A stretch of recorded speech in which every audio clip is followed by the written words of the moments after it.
Waalaikumsalam warahmatullahi Susunan acara Tasyakuran Milad Komunitas Muslimah Hijratul Jannah yang ketiga tahun pada tanggal 13 Oktober 2024 bertepatan dengan tanggal 9 Rabiul Akhir 1446 segera dimulai.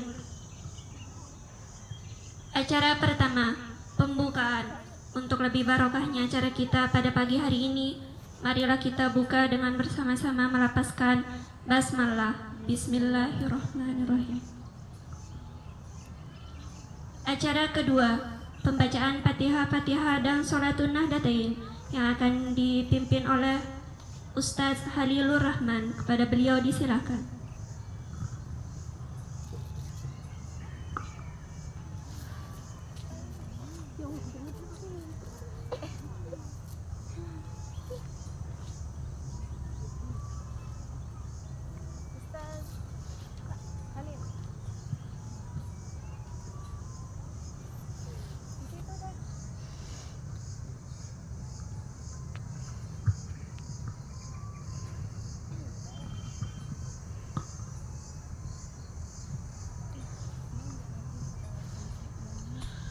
Bismillahirrahmanirrahim. Assalamualaikum warahmatullahi wabarakatuh.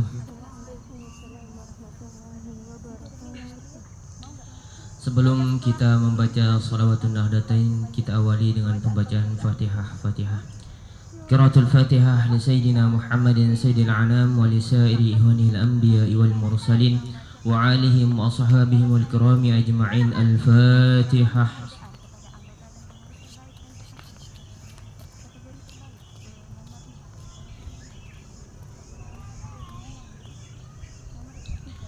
لصاحب الحزب مولانا عبد المدارس والمساجد مؤسس نهضة الأوطان الشيخ محمد زين الدين عبد المجيد الفنصاري الأنفناني المشهور ولأصوله وفروعه ولمبه. الفاتحة.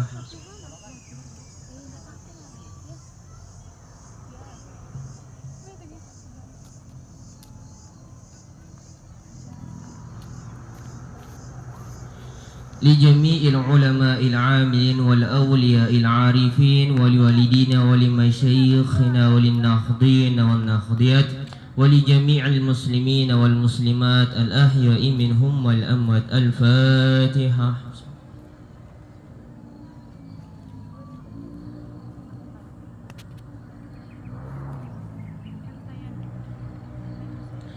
على هذه النية وعلى كل نية صالحة. الفاتحة.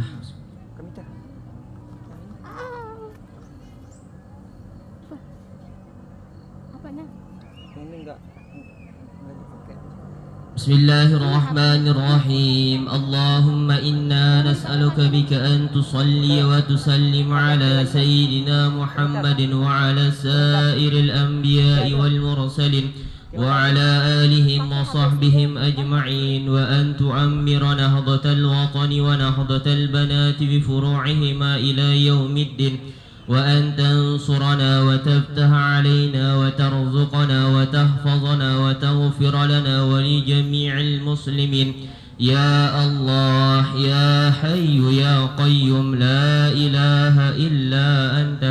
Sekian dan terima kasih. Assalamualaikum warahmatullahi wabarakatuh.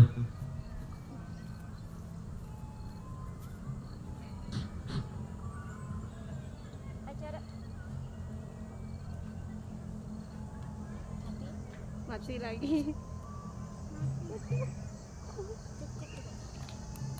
Mati. Atasan si anuknya. Acara Selanjutnya pembacaan kalam.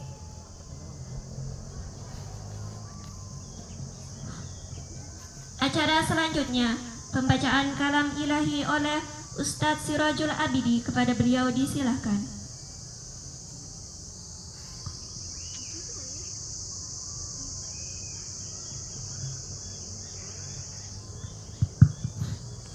Bismillahirrahmanirrahim. Bismillahi bihamdih. Assalamualaikum warahmatullahi wabarakatuh.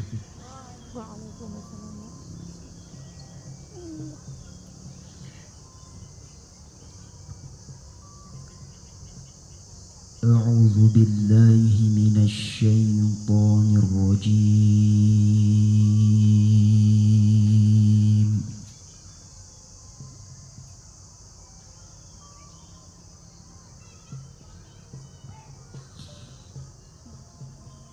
Bismillahirrahmanirrahim.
الذين ينفقون في السراء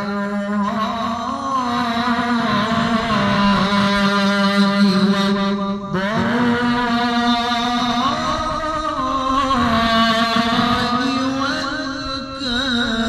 والكاظمين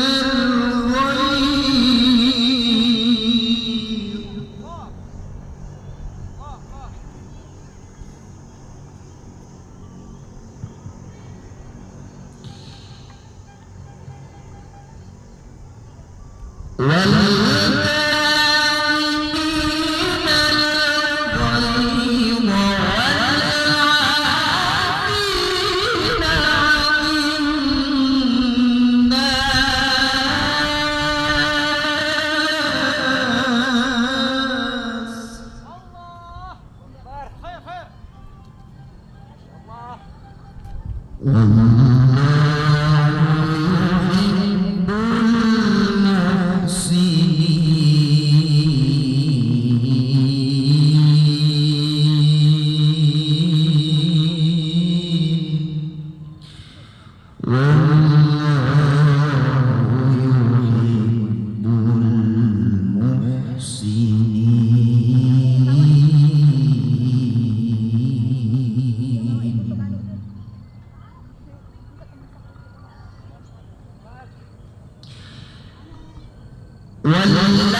إذا فعلوا فاحشة أو ظلموا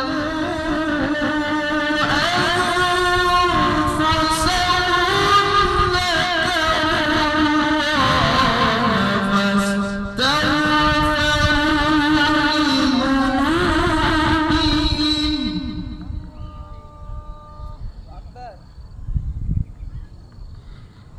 ومن يغفر الذنوب إلا الله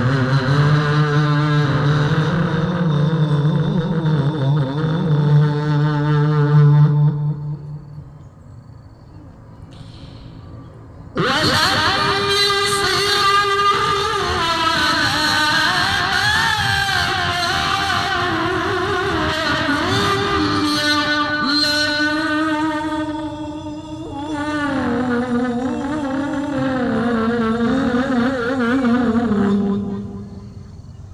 بسم الله الرحمن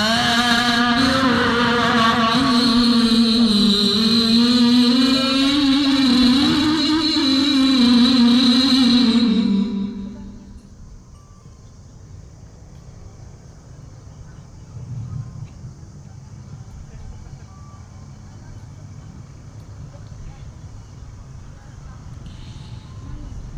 وسيق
Assalamualaikum warahmatullahi wabarakatuh.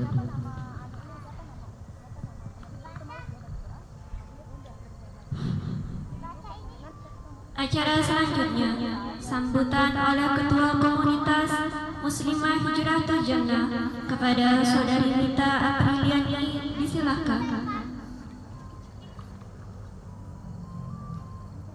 Bismillah. Bismillah.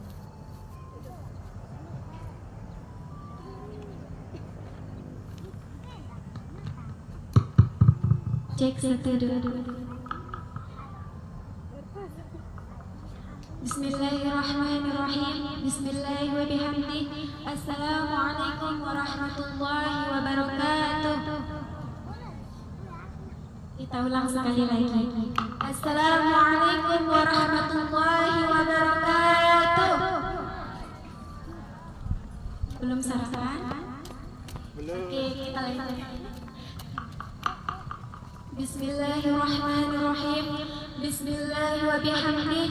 Assalamualaikum warahmatullahi wabarakatuh. Waalaikumsalam warahmatullahi wabarakatuh. Alhamdulillahirabbil alamin. Assalatu wassalamu ala asrafil anbiya'i wal mursalin wa ala alihi wa sahbihi ajmain, amma ba'du.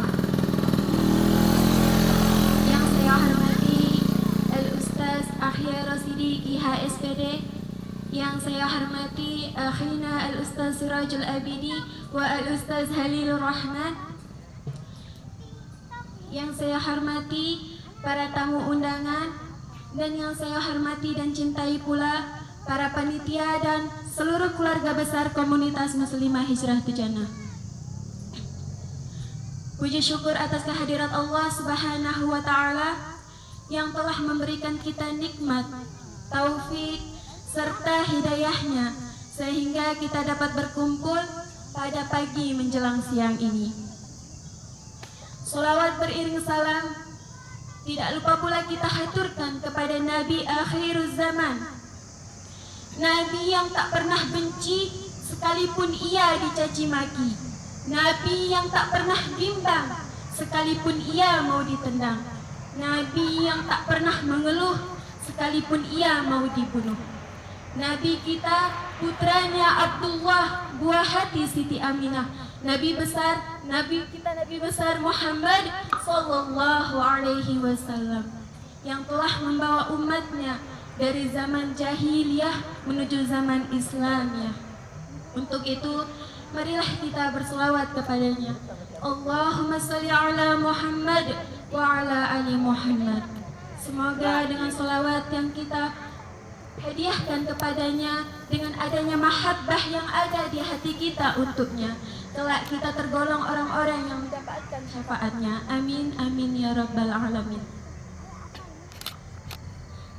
Hadirin hadirat yang berbahagia, saya mewakili keluarga besar Komunitas Muslimah Hijratul Jannah mengucapkan Jazakumullahu khairan katsir kepada para al-ustaz, para tamu undangan yang sudah menyempatkan waktunya untuk hadir di acara peringatan milad komunitas kami yang ketiga tahun. Dan terima kasih sebesar-besarnya saya ucapkan kepada para panitia dan keluarga besar komunitas Muslimah Hijratul Jannah yang sudah menyiapkan acara kita sampai bisa terlaksana pada pagi hari ini. Hadirin hadirat yang berbahagia, singkat saja izinkan saya sedikit bercerita. Komunitas ini dulunya kami bangun pada tahun 2021, tepatnya 13 Oktober 2021. Dan pada pagi hari ini, alhamdulillah, komunitas kami sudah berusia 3 tahun. Besar harapan kami, semoga di usia ketiga tahun ini kami bisa memberikan sesuatu yang lebih banyak lagi manfaatnya. Dan semoga setiap langkah kita untuk ke lokasi ini, untuk ke acara ini, Allah hitung sebagai pahala. Amin, amin ya rabbal alamin. Mungkin hanya itu yang dapat saya sampaikan. Sebelumnya saya mewakili komunitas, saya memohon maaf atas segala kekurangan dan kesederhanaan, baik dari awal acara sampai berakhirnya acaranya nanti. Benar datangnya dari Allah, hilaf datangnya dari kesalahan dan kekurangan tiang sendiri. Wallahul muwafiq wal hadi ila sabili rasyad. Summa assalamualaikum warahmatullahi wabarakatuh.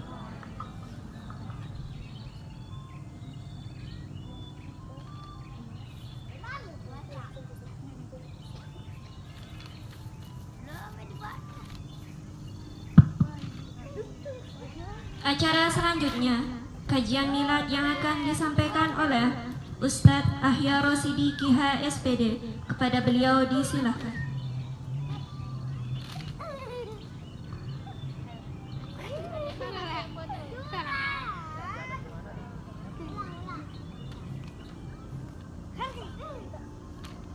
Cik. Bismillahirrahmanirrahim. Assalamualaikum warahmatullahi wabarakatuh. Alhamdulillahirabbil alamin.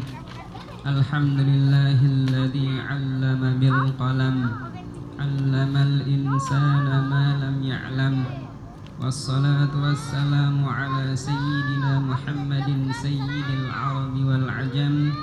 Wa ala alihi wa ashabihi ya nabi'ul ulumi wal hikam. Ketua komunitas Muslimah Hijratul Jannah yang kami hormati dan muliakan, para tamu undangan yang tidak bisa kami sebutkan satu persatu, yang juga tak lupa kami doakan, muliakan serta hormati. Ya, mengawali daripada kajian, Masya Allah, kajian. Saya baru sadar ini tipenya kajian. Ya, sebelumnya mohon maaf bila ada nanti kata-kata yang kurang tepat, ada kata-kata salah dan seterusnya. Ya, dari sekarang tiang mohon maaf dan seterusnya, karena ya, tiang juga masih dalam konteks manusia biasa yang sedang belajar, yang mana ya kita sama rata dan bahkan kita seumuran, bahkan ada beberapa orang yang lebih lingsir, yang Masya Allah. Ya, sebelum tiang mulai untuk pembahasannya, sebenarnya ada beberapa hal yang tidak sinkron menurut saya. Apa itu? Kalau kita bahas dalam bab bersuci, ada istilahnya ketika pada masuk pada bab wudhu, itu kalau ada orang mau sholat tentu harus diawali dengan wudhu. Tentunya nanti kalau misalkan orang mau wudhu tentu harus menggunakan air, dan tidak akan sah wudhu seseorang itu kalau ada air lalu menggunakan debu. Jadi di sini ibaratnya tiang niki adalah debu niki. Ada beberapa ustaz yang harusnya jadi air, yang mana debu itu tidak akan pernah digunakan kalau ada air. Ya, jadi seharusnya salah tahu yang niki mulai jak tiang ya baca Fatihah niki, harus beliau ya menyampaikan kajian. dan seterusnya. Oke, ya, Masya Allah ada ibu-ibu juga. Salam ibu, luar biasa. Semangat antusias terhadap pengajian dan beberapa untuk waktu menuntut ilmu yang luar biasa. Nah, kemudian mengawali daripada kajian kita yang dulu saya sempat dikasih tahu temanya itu bagaimana menjaga imannya di era modernitas sekarang ini. Ya, tentu ini menjadi PR penting untuk kita semua, terutama untuk kaum-kaum muda yang dimana iman itu adalah suatu yang hakul yakin, yang harusnya kita ini punya dari awal hingga akhir hidup kita. Ya, terkadang banyak dari kita yang mana punya iman di awal, di akhir ini kadang-kadang goyah, dan kalau misalkan hilang di waktu akhir hayat, maka Anda, kita semua ini bukan orang yang beruntung. Jadi sebenarnya hal yang harus kita lakukan di dunia ini, bagaimana kita ini istiqomah untuk menjaga dan supaya bisa husnul khatimah di akhir nanti. Itu yang harus kita jaga, terutama tentang iman. Ya, sebelum beranjak ke sana, Tiang ingin mengutip apa yang Allah Subhanahu wa taala pernah firmankan. Di sini saya tidak akan menjudge siapapun, menghakimi siapapun. Ya, saya tidak akan mengatakan ini, itu, dan seterusnya. Jadi ini kita harus koreksi diri sendiri. Apa kata Allah Subhanahu wa taala? Ini iman versi Allah. Semoga kita seperti yang Allah ungkapkan. Dalam surat Al-Anfal, kalau nggak salah ayat 2, Allah berfirman, Innamal mu'minuna idza dzukirallahu wajilat qulubuhum. Debutaik surantian deman bau jari korik. Ya, innamal mu'minuna kata Allah. Ya, ini langsung kata Allah, firman Allah. Innamal mu'minuna. Ya, yang dikatakan orang beriman itu kata Allah, sesungguhnya orang beriman itu. Di sini kita mari koreksi diri sendiri. Innamal mu'minuna idza dzukirallahu wajilat qulubuhum. Kata Allah, idza dzukirallah, yang apabila disebutkan nama Allah, wajilat qulubuhum, bergetarlah hati mereka. Nah, apabila disebutkan tanda-tanda tentang Allah, apalagi disebutkan nama Allah, harusnya orang beriman itu bergetar hatinya. Pernah enggak ketika azan bergetar kita? Pernah enggak ketika Allahu Akbar ada getaran dalam jiwa? Pernah enggak? Harusnya ini kita koreksi diri sendiri. Iman kita itu sampai mana? Ya, kalau dalam konteks ketika Allah itu disebutkan Allahu Akbar, hati kita masih biasa, ini perlu dipertanyakan keimanannya. Beda halnya kalau si dia yang disebutkan kok kita yang enggak karuan. Kalau nama dia si Zubaidah misalkan, Masya Allah, kita yang enggak tahu tingkahnya kayak gimana. Beda lagi itu. Ya, jadi iman itu kata Allah, ini versi Allah. Kalau versi ulama berbeda. Ya, kalau misalkan disebutkan nama Allah, bergetarlah hati mereka. Jadi kita koreksi sejauh mana iman kita. Ya, kemudian ulama mengatakan dalam kitab Kasyifatus Saja, di sana dikatakan iman itu 5 tingkatan. Ya, yang pertama ini kita koreksi masuk mana nanti. Ya, yang pertama tingkatan iman itu kata beliau dalam kitab Kasyifatus Saja, kata beliau, iman yang pertama tingkatannya itu adalah imanut taklid. Iman taklid istilahnya. Apa itu iman taklid?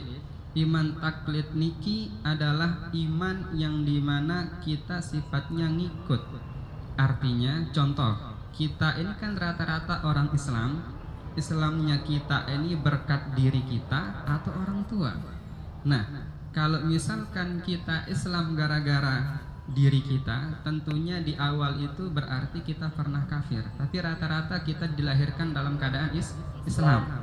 Nah, jadi kalau misalkan iman kita yang dari lahir sampai sekarang yang udah umur 20-an, 20 tahun belum punya dalil tentang keimanannya, otomatis imannya itu termasuk iman taklid, iman ngikut saja. Dan dikatakan orang yang cuman ngikut-ngikut saja, nanti dikatakan di bawahnya di syarahnya itu adalah nanti orang yang melakukan sesuatu tanpa dalil itu nanti sifatnya mardud, tertolak.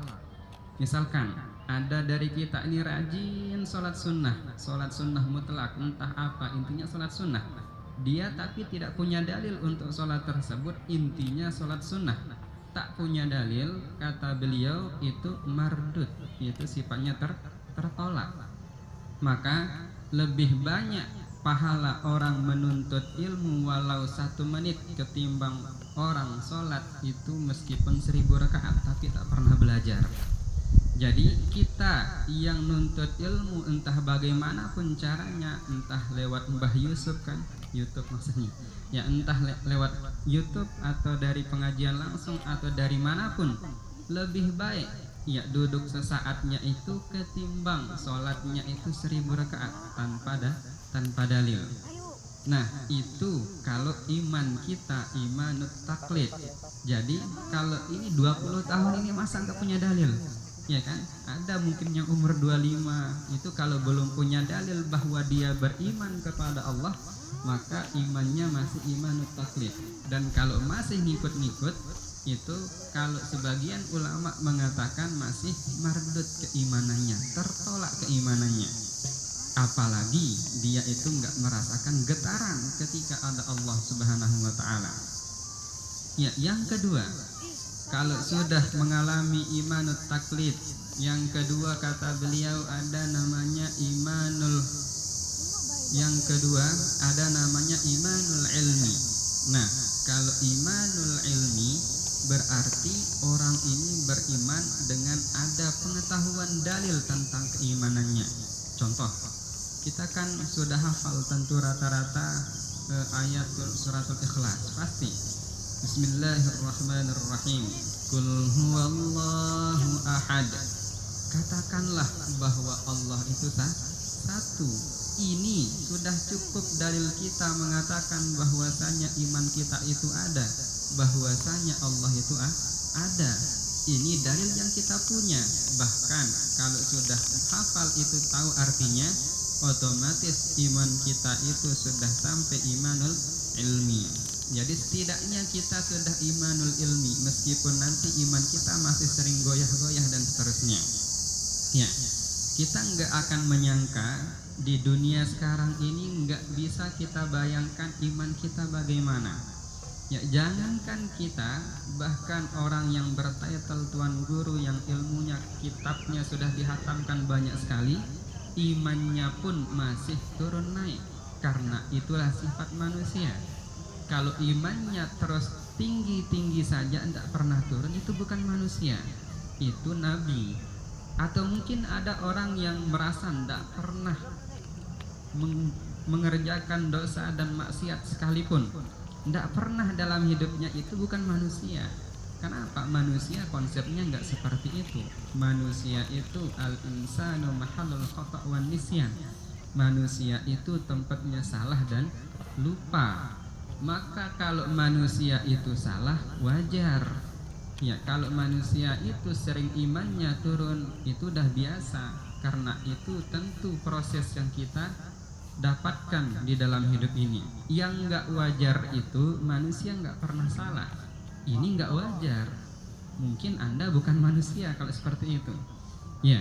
Nah, tapi makanya beberapa ulama mengatakan bahkan kita ini disuruh untuk hiasilah dirimu dengan maksiat katanya, dan jangan hiasi dirimu dengan ketaatan. Tentu kalau tumben dengar, loh kok kita disuruh maksiat gitu kan? Tapi tidak. Bedakan makna hiasi dirimu dengan maksiat dan jangan hiasi dirimu dengan ketaatan. Ya, kalau kita menghiasi diri dengan maksiat, tentu segala yang kita lakukan itu akan terasa bahwasanya kita ini dalam keadaan berdosa. Jadi ketika ada rasa maksiat dalam diri kita, nanti ingat, ya Allah saya banyak dosa, dia akan bertaubat. Kemudian kalau dia merasa ke sana ketika sholat dia merasa bermaksiat, tentu dia akan selalu ingat sama Allah. Di jalan dia merasa bermaksiat, tentu dia nggak akan menambah maksiat lagi. Nah, kalau dia menghiasi dirinya dengan maksiat. Nah, dan jangan pernah hiasi diri dengan ketaatan. Ini yang sering kita ini diuji. Kita selalu merasa bahwasanya kita ini jarang punya dosa. Ya, kalau misalkan ada orang yang sholat duhanya, masya Allah, tahajudnya tidak pernah putus sholatnya, selalu tepat waktu. Awas, jebakan setan itu selalu berbentuk yang manis. Maka dikatakan dalam kitab Minhajul Arifin, karya Imam Ghazali mengatakan, dosa yang paling besar itu bukan berasal dari ujian yang berbentuk maksiat. Ujian yang paling besar itu enggak berasal dari maksiat, enggak. Mungkin selama ini kita merasa bahwasanya ujian Allah yang paling berat itu adalah ketika datang musibah. Ternyata bukan. Kata beliau Imam Ghazali dalam Minhajul Arifin, itu ujian yang terbesar bagi seseorang itu adalah bentuknya kenikmatan. Ya, kalau sudah nikmat yang kita rasakan, lupa terhadap segalanya. Woi, mentang-mentang dia sholatnya luar biasa, puasa, zakat, sodakohnya tidak pernah putus, merasa dialah orang yang paling hebat, paling suci, paling tidak punya dosa. Hati-hati. Kalau sudah seperti ini, ada istilahnya nanti istikhraj. Nah, kalau orang yang sudah masuk dalam konteks istikhraj, jadi nanti dia itu diuji dengan rasa nikmat. Jadi kalau Allah sudah memberikan nikmat tanpa musibah, kita semua akan lupa terhadap diri kita. Sehingga kita akan melakukan hal-hal yang menurut kita, oh saya udah banyak pahala, ngapain saya ini, hati-hati. Nah, nanti istidraj, nanti kalau sudah orang itu istidraj, maka orang itu sudah dalam jurang yang sangat dalam, hati-hati. Nah, jadi kalau kita semua dapat nikmat, itu harus kita terka-terka, jangan terlena dan seterusnya. Nah, itu kalau misalkan iman orang itu sudah masuk imanul ilmi, setidaknya kita punya dalil atas iman yang kita punya. Kemudian ada tingkatan ketiga, mungkin ibu-ibu sudah sampai sini. Ya, imanul iyan istilahnya. Ya, imanul iyan. Apa itu imanul iyan? Iman yang dimana kita sudah bisa membenarkan dengan hati. Kita sudah mengakui bahwasanya Allah itu memang satu, dan beberapa tentang hukum Islam itu sudah kita hafal. Ya, yang artinya kita sudah bitasdiqi bil qalbi, iman kita itu sudah sangat dibenarkan oleh hati. Yang dimana kalau misalkan kita sudah benarkan dengan hati, maka iman kita tergolong iman yang kuat. Mungkin kalau udah sampai dalam kondisi seperti ini, Anda luar biasa. Tapi jangan tersandung, hati-hati. Kita sering tersandung dengan segala pujian dan seterusnya.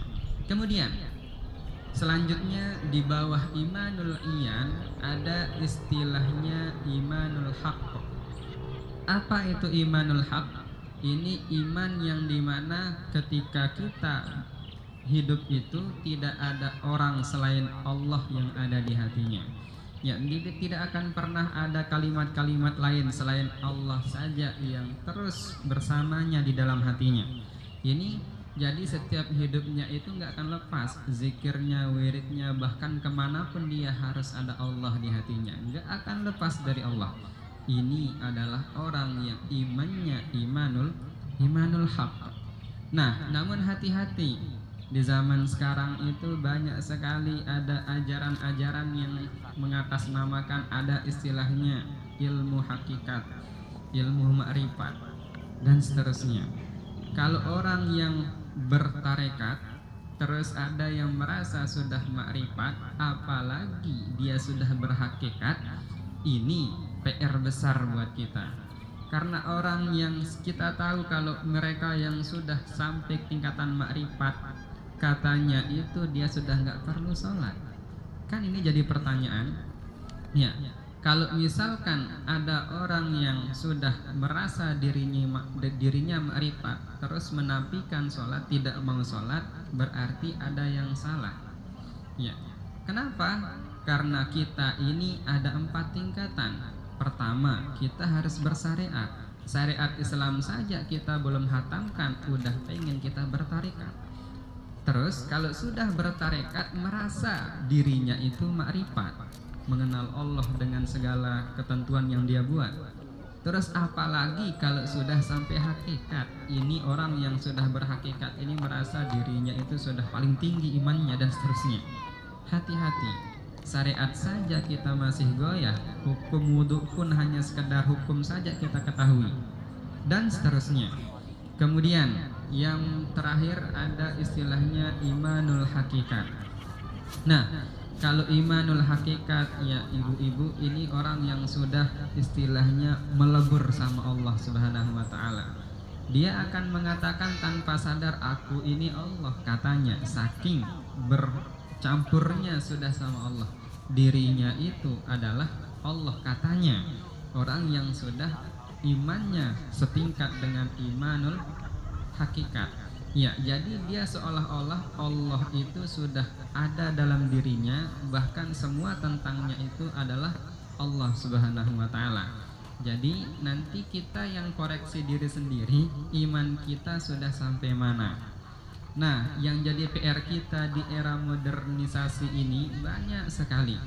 Ya, kita yang sering merasa bahwasanya, contoh kecil, kita merasa bahwasanya kadang hidup kita ini nggak fair, nggak adil. Ini kalau misalkan Anda, kita semua diuji sama Allah, sering akan mengatakan Allah itu nggak adil. Apalagi kita punya tetangga yang hidupnya penuh dengan berlimpah ruah harta kemewahan. Kita terbalik, hidup kita selalu penuh kekurangan. Lalu dengan santainya kita mengatakan Allah itu nggak adil. Nah, yang nggak adil itu Allah apa kita? Nah, kenapa bisa seperti itu? Seandainya kita ini orang yang tidak egois. Kenapa saya katakan begitu? Karena kita saja yang mau didengar sama Allah, tapi kita tidak mau dengar apa mau Allah. Ini egoisnya kita, ya kan? Kita selalu minta, ya Allah belikan, ya Allah semoga saya bisa beli Alphard misalkan. Tidak dikasih sama Allah, bukan nggak dikasih, cuman ada prosesnya. Terus kita bilang bahwasanya Allah nggak adil, kok tetangga saya dapat beli Alphard, saya enggak. Allah nggak adil, hati-hati. Kita yang egois, kita saja yang mau didengar sama Allah, tapi kita nggak mau dengar Allah, kan itu parah itu, ya kan? Kita coba saja kita dengar apa mau Allah. Hai hambaku, hari ini akan kuberikan kau ujian. Kita harus terima, jangan ngeluh. Ini masalahnya kita, ya kan? Hari ini kita diberikan ujian, hilang HP, nauzubillah contohnya. Jadi terus kita mau absen kebun binatang kan susah, ya kan? Semua nama-nama binatang itu kita absen, seolah-olah nggak terima. Padahal HP itu kan titipan Allah. Harta tubuh ini yang paling dekat kita punya juga bukan milik kita. Jangan merasa bahwa ini milik kita, sehingga kalau merasa ini milik kita ketika Allah ambil, kita yang kecewa. Coba kita balikkan begini saja, tubuh ini milik Allah. Kalau Allah berikan ujian, misalkan na'udzubillah dihilangkan tangan kita satu, kalau kita sadar ini milik Allah, kita nggak akan komentar. Kenapa? Kita komentar gara-gara merasa bahwasanya tubuh ini milik kita, sehingga kalau hilang satu tangan na'udzubillah, maka kita merasa Allah nggak adil. Padahal tubuh ini kan milik Allah, titipan. Orang yang nitip kan terserah, gitu kan? Misalkan kita dititipi HP, lempar HP itu kata yang punya, ya kita bisa apa? Lempar saja, rusak terserah yang punya, gitu kan? Sama. Tubuh ini titipan Allah. Kalau Allah mau rusak hari ini, ya udah maunya Allah. Kita sederhana, hanya diminta untuk menerima. Ini kebanyakan kita nggak mau terima. Ini masalahnya. Nah, kalau Allah sudah bilang misalkan, "Hai hambaku, hari ini ku ambil tanganmu," ya udah, haknya Allah. Maka kalau kita sadar ini bukan milik kita, insya Allah tidak akan ada rasa sedih, tidak akan ada rasa kecewa, tidak akan ada rasa yang lain dan seterusnya. Kenapa? Kita sadar bahwa diri ini bukan milik kita. Nah, sehingga kalau sudah tahu kita harus coba dan amalkan, rasakan. Ya, harta, HP, motor, mobil semua itu bukan milik kita. Jadi ngapain kita itu terlalu bersedih? Ya, ibu-ibu misalkan anaknya itu sering berbuat yang tidak-tidak, jangan salahkan anaknya. Biasanya kalau misalkan kita ibu-ibu ini punya anak dan seterusnya, ada piring pecah, jangan disemprot. Bukan seperti itu, berarti qadarullahnya sudah pecah. Ya, anaknya hilang HP, ya udah, rezekinya itu bukan rezekinya, berarti nanti rezekinya hal lain yang akan didapatkan. Sehingga kalau misalkan hari ini kita tidak mensyukuri, misalkan yang hilang itu kita permasalahkan, Allah akan biarkan. Seandainya yang hilang itu kita serahkan kembali sama Allah, disinilah makna la in syakartum la azidannakum. Kalau kalian syukuri kata Allah, la azidannakum, maka akan aku tambahkan nikmat itu. Konsepnya sederhana, kita tinggal mensyukurinya. Ini yang berat, soalnya jarang. Ya, kalau kita merasa bahwasanya ini adalah punya Allah sehingga kita syukuri, HP ada syukuri, tas ada syukuri, motor ada syukuri, maka pelan-pelan Allah akan tambahkan. Ada yang hilang berarti Allah mengambilnya sebagai ujian, maka diganti dengan nikmat yang lain. Konsepnya sederhana, kata Allah, la in syakartum la azidannakum. Ini permasalahan kita di dunia sekarang. Nah, kemudian wala in kafartum inna adzabi lasyadid, kata Allah. Kalau kalian kufur wahai hambaku, kata Allah, sungguh azabku itu sangat pedih. Azab itu bermacam. Azab yang paling bahaya itu kembali ke yang tadi, berupa nikmat. Karena Allah kalau kasih musibah itu tanda Allah perhatian. Allah ingin kita balik kepada Allah. Allah ingin kita mengingat beliau mengingat Allah Subhanahu wa ta'ala. Jadi kalau kita diberikan musibah, tanda Allah ingat. Yang ndak Allah itu kalau misalkan Allah mengabaikan kita, Allah nggak akan berikan ujian, diberikan hidup santai, ditambahkan nikmatnya, awas, itu tanda Allah sudah mengabaikan kita. Nanti kita sudah masuk dalam istilah istidraj. Ini yang harus kita hati-hatikan. Ya, apalagi zaman sekarang ini sudah susah sekali membedakan mana ujian dan mana nikmat yang Allah berikan. Ya, dan beberapa yang memang selalu dihiasi oleh syaitan tentang nikmat-nikmat itu. Nah, sederhana. Makanya Allah itu juga berfirman, sederhana yang Allah mau. Ya, Allah cuman menginginkan udhkuruni adzkurkum washkuruli wala takfurun, kata Allah. Allah sederhana maunya. Ingatlah aku, kata Allah, maka aku akan ingat kalian. Washkuruli, dan bersyukurlah kepadaku, kata Allah, wala takfurun, dan jangan kalian kufur terhadap nikmat Allah. Kemudian kita yang zaman ini yang sedang menjaga iman, ya, luar biasa bagi antum-antum ibu-ibu, ya, ustazah yang masih saat ini yang alhamdulillah imannya masih dalam konteks turun naik dan seterusnya.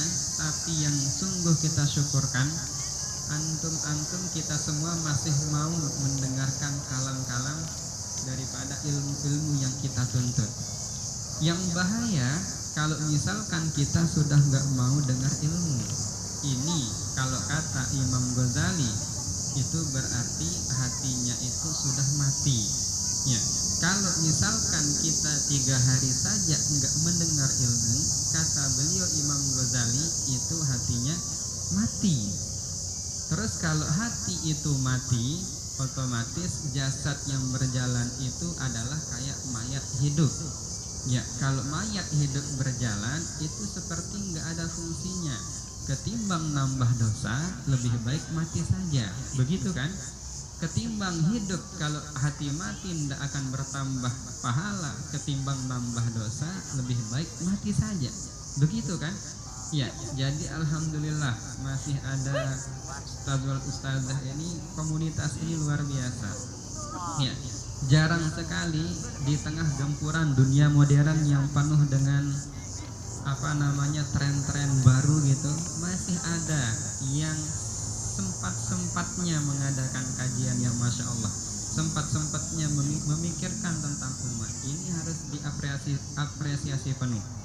Ya, ini bukan di sini saja. Pengalaman kami ya ibu-ibu, ustaz dan ustazah, kami pernah ngisi di berbagai kajian online, tapi isinya itu orang-orang Jakarta, orang Surabaya, bahkan terakhir saya ngisi isinya orang Mekah.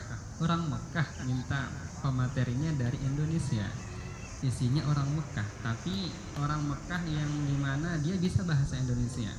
Terus ada yang beberapa memang orang Indonesia tinggal di Mekah. Terakhir kami isi, ternyata orang-orang di sana, ya orang-orang kota terutama, awamnya itu luar biasa.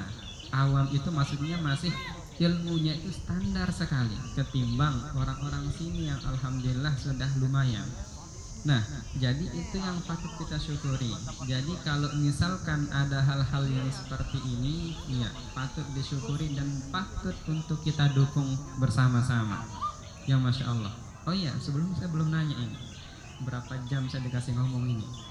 Saya kalau dibiarkan nanti sampai malam juga bisa, tapi tidak apa-apa, saya duluan pulang. Ya, berapa jam saya dikasih ngomong?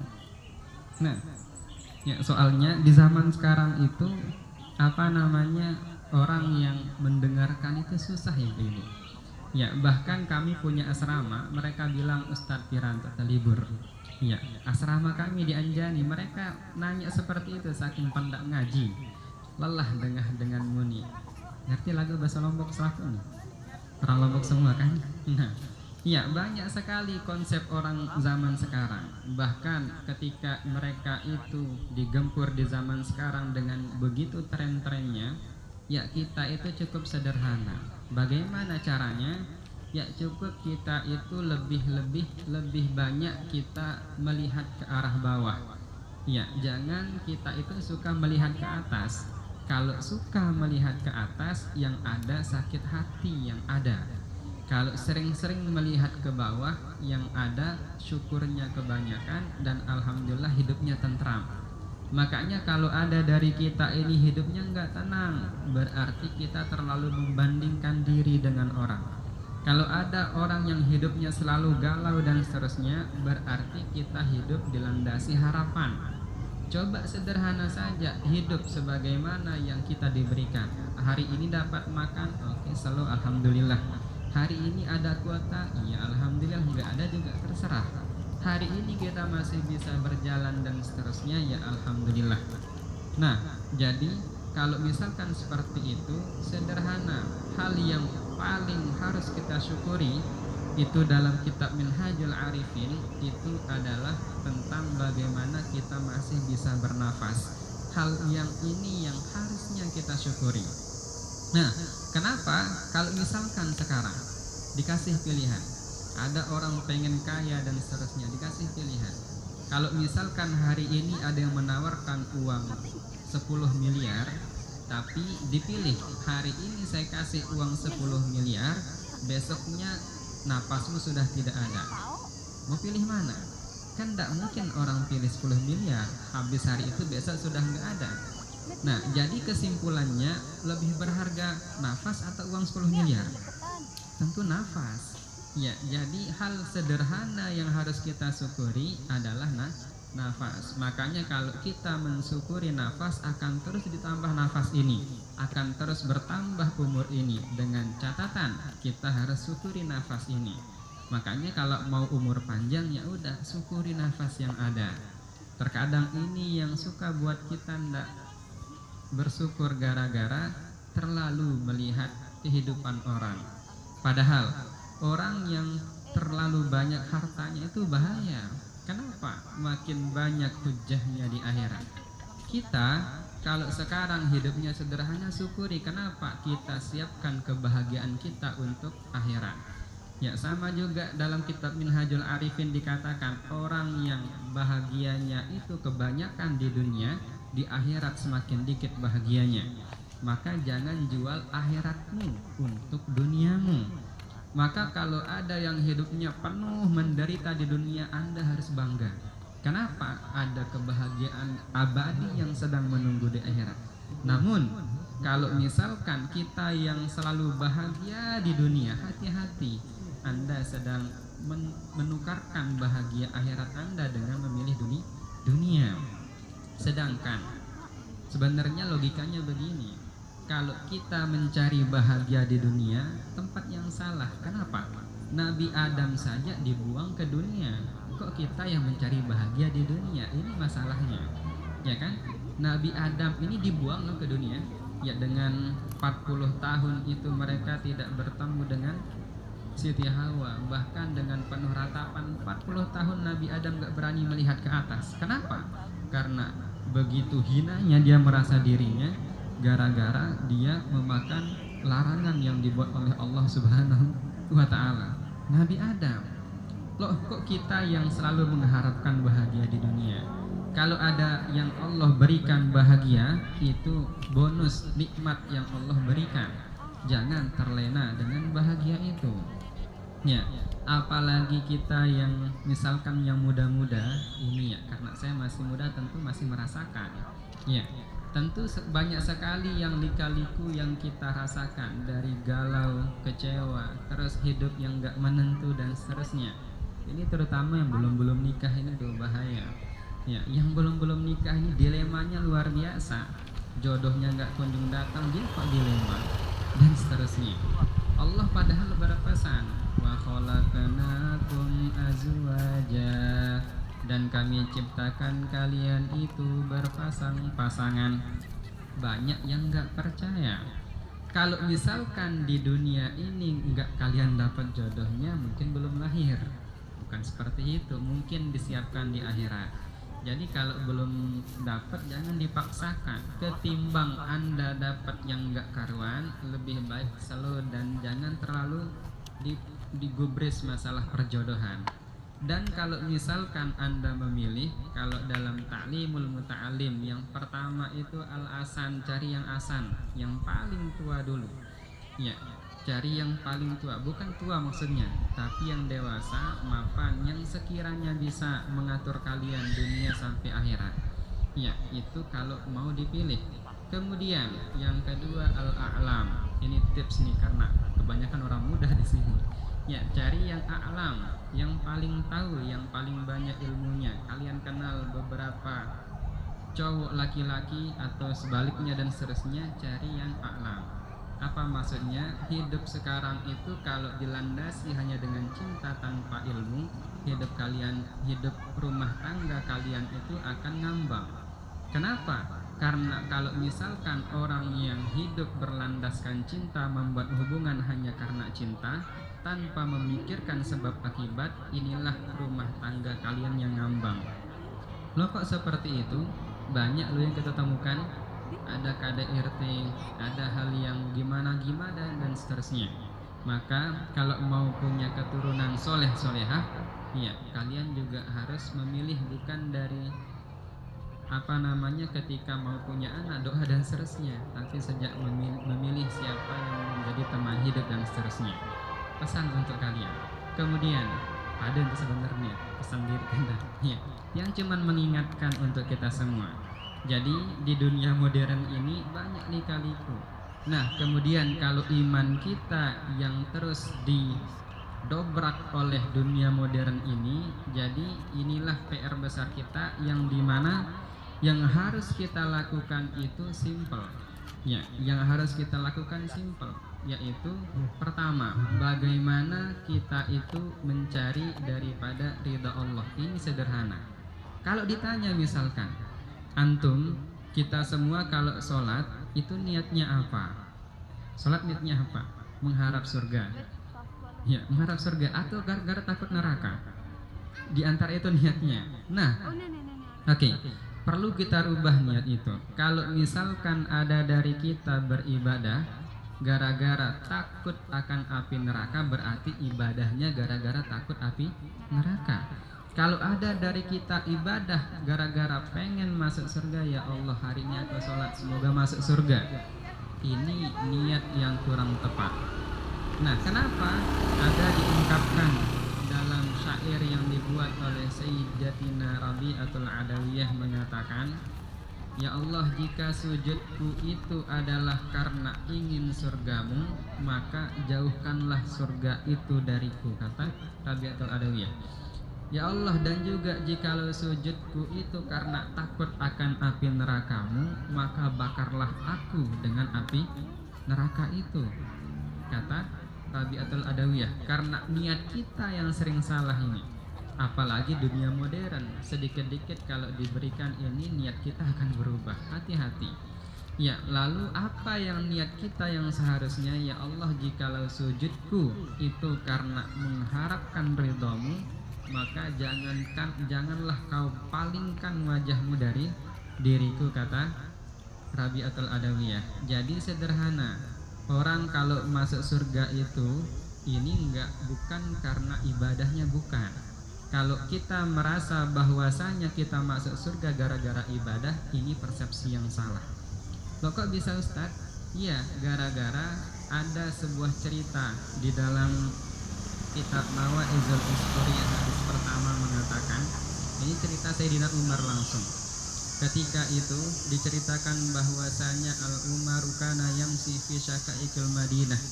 Ya, Sayyidina Umar itu ketika berjalan fi syaka'ikil Madinah, di tepi-tepi kota. Ya, ketika itu beliau fara'at sobiyan, beliau melihat seorang anak kecil, kana yal'abu minal usfuri. Ya, yang mana anak kecil itu sedang bermain-main dengan seekor burung merpati.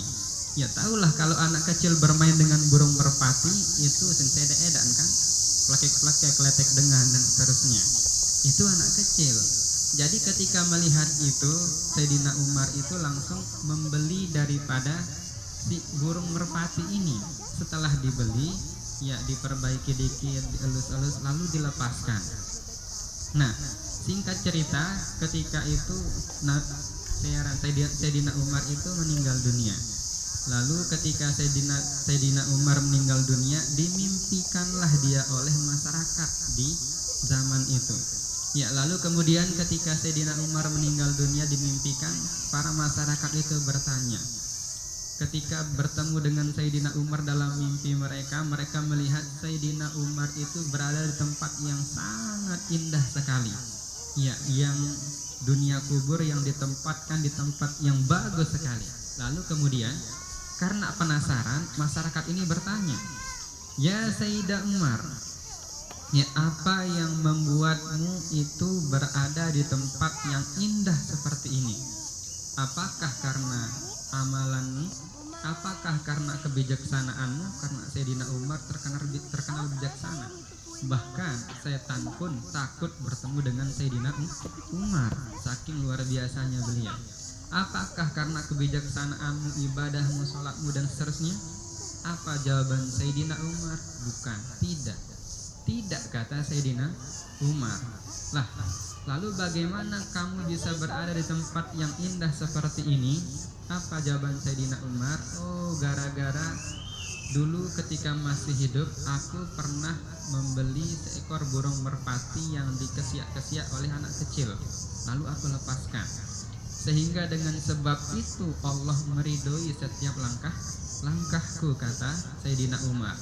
Jadi poinnya, kita yang hidup ini nggak mesti kita ibadahnya paling banyak sehingga kita orang yang akan dapat ridho Allah. Enggak. Ridho Allah itu sepele yang Allah akan tampakkan. Ya, kalau kita bicara bahwasanya dia yang paling banyak ibadahnya, yang paling dulu masuk surga dan hanya dia masuk surga, apa kabar dengan para pendosa yang dimana di luar sana banyak sekali, bahkan kita termasuk pendosa. Kalau bukan karena ridho Allah, maka apa yang kita harapkan untuk bisa membuat kita masuk surga? Gitu kan? kalau seandainya ibadah kita juga pelan-pelan, itu pun kalau diterima. Sholat kita pun kalau kita husuk, kadang-kadang kita sholat angen tembeh jaga anda, ya kan? Apalagi ada bebalu di samping, burung tuh hayang niat sembahyang. Nah, jadi niat kita akan berubah. Tentu kita akan bingung kalau misalkan kita ini merasa bahwasanya ibadah kita selalu diterima. Jadi kalau misalkan orang masuk surga itu tergantung ibadahnya, mungkin kita nggak akan termasuk jadi ahli surga. Kenapa? Ibadah kita kan sampai mana yang kita tahu. Kalau kita bandingkan dengan ulama-ulama dahulu kan sangat jauh sekali. Nah, lalu apa kabar dengan mereka yang penuh dosa? Lalu terakhir, ya ada hadis kedua dalam Mawaizul Usfuriyah mengatakan, Al-Fajir Ar-Raji rahmatullahi ta'ala aqrabu ilallahi ta'ala minal abidil muqnit. Ya, Al-Fajir, seorang pendosa, Ar-Raji rahmatullahi ta'ala, yang mengharapkan rahmat Allah subhanahu wa ta'ala, aqrabu ilallahi ta'ala minal abidil muqniti. Itu lebih dekat dengan Allah subhanahu wa ta'ala ketimbang seorang hamba, seorang ahli ibadah yang muknit, yang suka memutus asakan manusia. Ya, perlu diingat, seorang pendosa yang terus mengharapkan rahmat Allah, ampunan Allah, lebih dekat ketimbang seorang ahli ibadah yang dia itu suka memutus asakan manusia. Ya, di bawah hadis ini ada cerita yang bagaimana ada seorang pelacur yang dimana dia itu tidak pernah melakukan kebaikan, khottun katanya, sedikit pun tidak pernah melakukan kebaikan. Lalu seketika itu dia ini, ketika singkat cerita dia mau meninggal dunia, dia sakaratul maut, dia sudah berada di ambang sakit yang luar biasa. Jadi ketika itu dia berpesan kepada keluarganya, wahai keluargaku, kalau nanti aku meninggal dunia, maka bakarlah aku sampai menjadi abu, lalu kemudian buanglah abuku itu di lautan yang luas. Ini wasiat si orang yang tidak pernah melakukan kebaikan sedikit pun ini. Kemudian singkat cerita, meninggallah orang yang ini, kemudian keluarganya itu melaksanakan wasiat, dibakarlah tubuhnya, kemudian sampai menjadi abu. Kemudian setelah menjadi abu, lalu dibuanglah abunya itu di lautan yang luas. Nah, kemudian seketika dia udah meninggal dunia, ditanyalah dia di dalam kubur. Ya, ini referensinya masih Mawaizul Usfuriyah hadis kedua, nanti dicari. Kemudian seketika itu dia itu meninggal dunia, ditanya di alam kubur. Allah langsung bertanya kepada si orang yang meninggal dunia ini, wahai hambaku, ma fa'alta hadza, apa yang membuatmu melakukan hal yang demikian? Apa yang membuatmu berwasiat bahwasanya kalau aku mati, bakarlah aku, kemudian buanglah abuku di lautan yang luas? Tentu jadi pertanyaan kan? Nah, kemudian si hamba ini menjawab, ya akhafu ilaika ya Allah, ini gara-gara aku takut kepadamu wahai Allah. Jawabannya simpel, padahal selama hidup tidak pernah berbuat kebaikan sedikit pun, ahli maksiat, tidak pernah melakukan segala hal-hal baik sedikit pun. Cuman ketika mau meninggal dunia, dia itu merasa bahwasanya dia takut sama Allah, sehingga dia berpesan kepada keluarganya supaya jasadnya dibakar. Supaya apa? Supaya jasadnya tidak bertemu sama Allah. Itu pikiran si dia. Lalu abunya itu dibuang di lautan yang luas supaya nanti Allah tidak menemukan abunya. Kan kalau di lautan luas kan angin besar, sehingga tidak ada yang bisa menemukan sedikit pun dari bekas tubuhnya. Dia berharap seperti itu supaya tidak bertemu dengan Allah gara-gara takutnya sama Allah. Nah, dengan sebab itulah dia itu ketika rasa takut itu ada, padahal dia tidak pernah berbuat kebaikan sedikit pun. Dengan sebab itu Allah itu takjub dan mengampuni hamba tersebut, sehingga masuklah dia ke dalam surga. Jadi simple, sederhana. Kita hidup ini don't judge a book by its cover. Jangan lihat buku dari bentuk covernya saja. Nah, kalau saya bertanya untuk yang terakhir, mana yang lebih buruk antara seorang pelacur yang baik hati atau seorang ahli ibadah namun dia itu orang yang kurang baik? Siapa yang lebih buruk di sini? Antara seorang ahli maksiat yang baik hati atau seorang ahli ibadah yang kurang baik lah kita bilang, yang jahat. Nah, bagaimana? Mana yang lebih buruk? Nah, yang lebih buruk di antara yang keduanya itu adalah kita yang berprasangka bahwa orang ini lebih buruk dari yang ini. Jadi yang lebih buruk dari itu adalah kita yang menyangka ahli maksiat ini adalah ahli maksiat, orang yang ahli ibadah ini adalah orang yang jahat. Kita yang berprasangka seperti itu adalah yang lebih buruk dari mereka.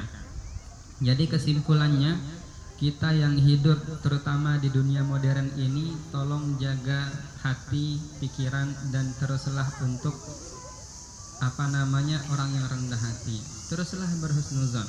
Bagaimanapun bentuk orang di sekitar kita, jahat rupanya, tidak baik rupanya, itu hanya rupa luarnya.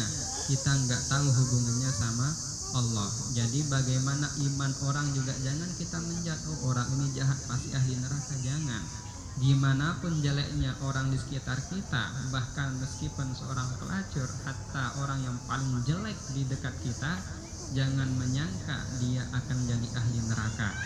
Karena kebiasaan kita yang menyangka seperti itu, mengatakan seperti itu kepada orang, sesungguhnya kitalah yang seperti itu, kitalah yang menjadi ahli neraka.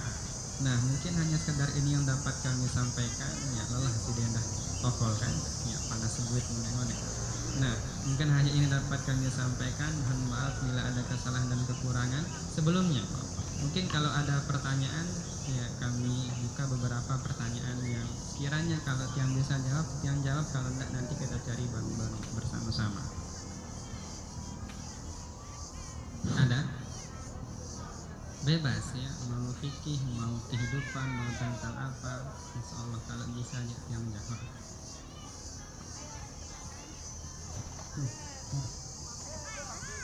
Kalau tidak ada, mungkin kita cukupkan sampai di sini.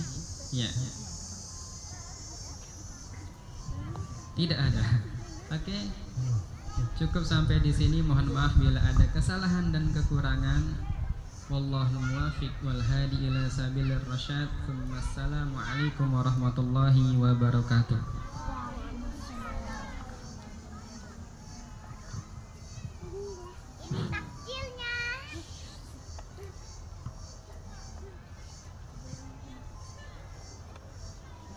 Baik, semoga apa yang telah disampaikan oleh Ustadz tadi bermanfaat bagi kita semua dan kita bisa mengamalkannya di kehidupan kita sehari-hari. Amin, amin ya rabbal alamin. Untuk acara selanjutnya kami serahkan kepada saudari Suatu.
penghargaan kepada anggota dan pengurus terbaik dan teraktif 2023-2024. Kategori terbaik 4.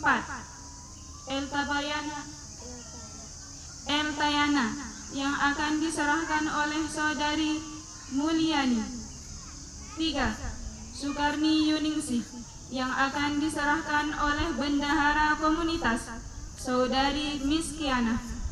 2.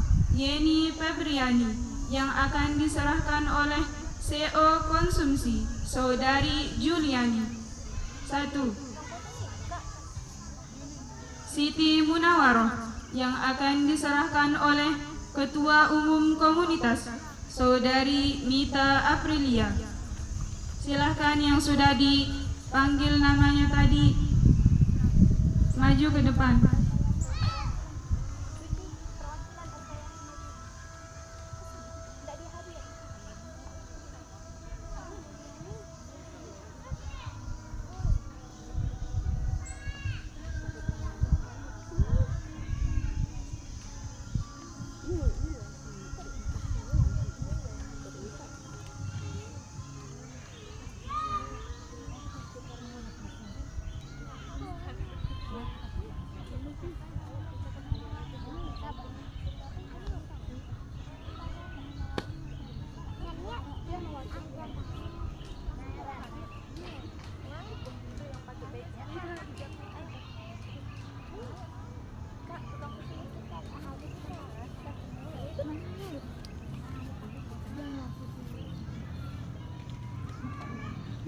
Kenapa kalian berdua?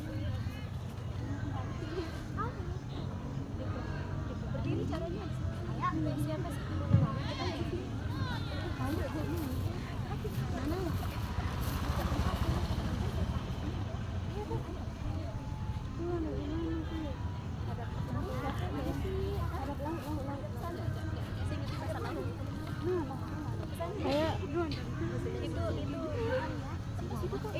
Urutan yang pertama kedua siapa?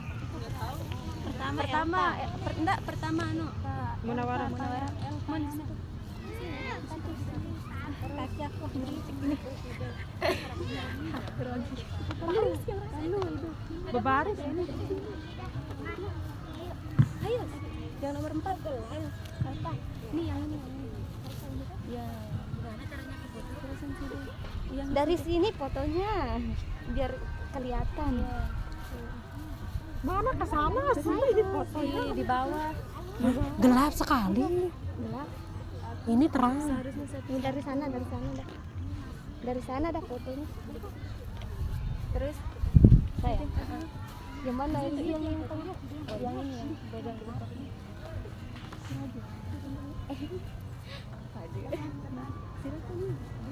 Kamis. Foto. 1, 2. Gini kenapa enggak digini sertifikatnya? Ulang. Kasih. Silakan maju. Kamu. Silakan maju. Pergi maju. Enggak, jangan dulu kita pergi. Ayo kamu. Apa ini? Kamu ambil. Padahal kemarin melayap apa?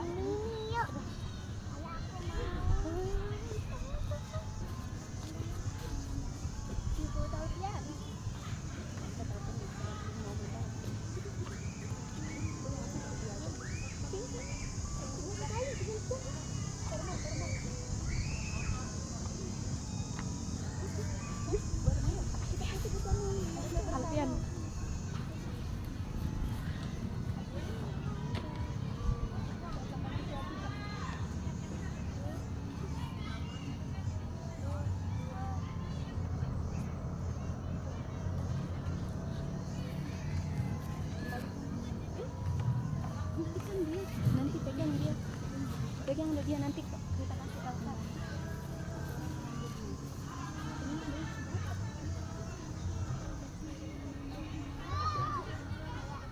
Untuk acara selanjutnya kita kembalikan kepada moderator.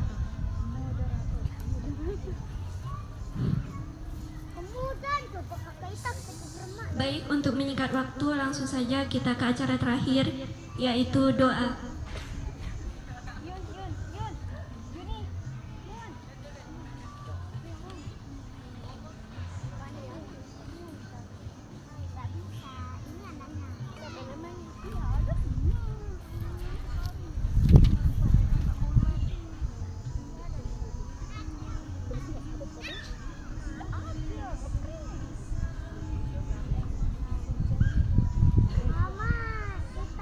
Yang akan dipimpin oleh Ustaz Muhammad Mukhlis Jamiluddin. Padanya disilakan.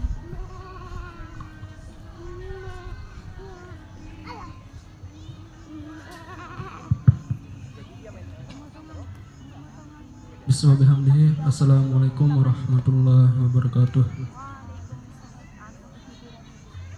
Sebelumnya, mari kita sama-sama niatkan untuk komunitas Muslimah Hijrah Jannah lebih berkembang, menjadi populer untuk para muslimah dan merangkul akhwat-akhwat yang ingin berhijrah. Al-Fatihah.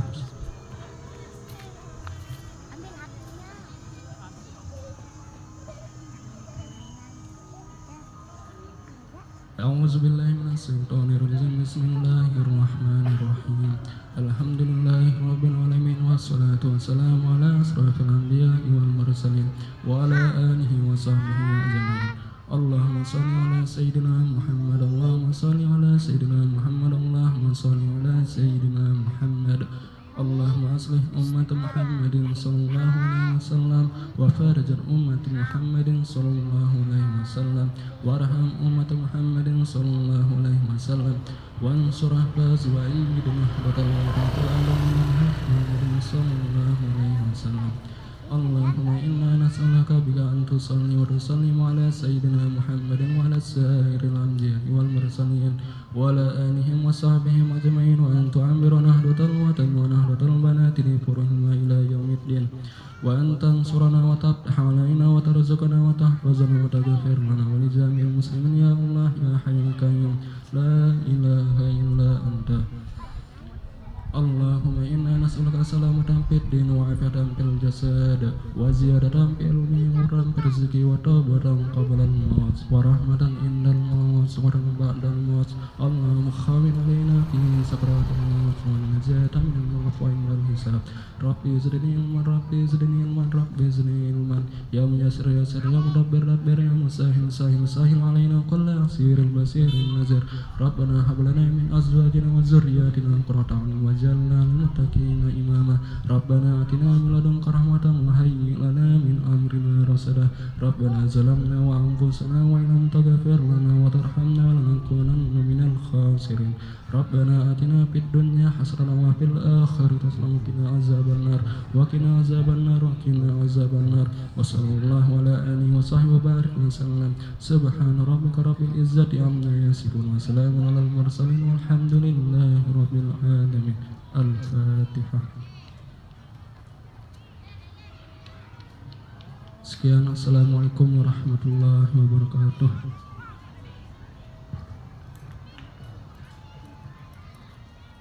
Dengan berakhirnya doa tadi, maka berakhir pula rangkaian acara kita pada siang hari ini. Semoga apapun yang kita niatkan, Allah kabulkan. Amin, amin ya rabbal alamin. Sekian dan terima kasih. Assalamualaikum warahmatullahi wabarakatuh.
إليك